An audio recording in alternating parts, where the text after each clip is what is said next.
ফ্যামিলিকে কেবল ফোন দিয়ে জানাইলাম যে আমার আরো দুই আড়াই ঘন্টা লেট হবে। আমার ফ্যামিলি একটা জরুরি কাজের জন্য অপেক্ষা করতেছে, সে হতাশ হয়ে গেছে। সরকার বলতেছে তেল আছে, অথচ পাম্প বলতেছে তেল নাই। আসছি প্রায় 2 ঘন্টা হয়ে গেছে। আমি আসছি মিরপুর থেকে। আমি আরো 2 দিন ঘুরে গেছি, পাই নাই কোথাও। মিরপুর সব পাম্প বন্ধ।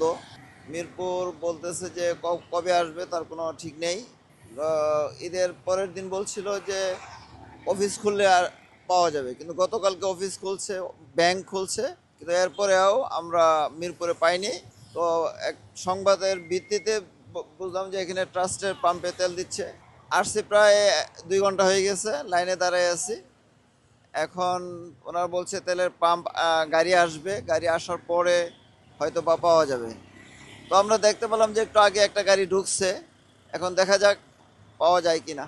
এখন সরকার তো অপিনিয়ন দিচ্ছে যে তেলের সংকট নেই, কিন্তু পাম্পওয়ালারা পাম্প বন্ধ করে রাখছে। এটা আসলে পাম্পওয়ালারাই ভালো জানবে।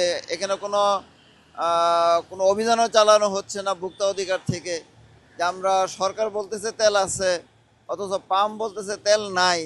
এটা ভোক্তা অধিকাররা কেন চুপচাপ আছে? যদিও কিছু কিছু জায়গায় দেখা যাচ্ছে যে ভোক্তা অধিকাররা অভিযান চালাচ্ছে, তাতে তো কোনো কাজ হচ্ছে না। খোলা বাজারে তেল পাওয়া যাচ্ছে। আমি 60 ফিট কিছু দোকানে পাওয়া যেত, কিন্তু সেখানে আমি তেল পাইনি, গতকালকেও পাইনি।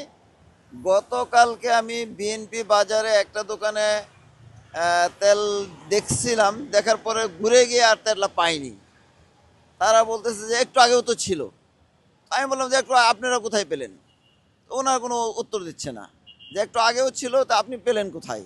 আমরা তো বিভিন্ন পাম্প ঘুরে তেল পাচ্ছি না। আমি পারিবারিক কাজ রেখে আসছি। আরও যদিও আমি একজন কলেজ টিচার, কিন্তু যদিও আমার কলেজ বন্ধ, কিন্তু এরপরেও তো কাজ থাকে, পারিবারিক কাজ থাকে, অন্যান্য কাজ থাকে। তো এই ফ্যামিলিকে কেবল ফোন দিয়ে জানাইলাম যে আমার আরও দুই আড়াই ঘন্টা লেট হবে।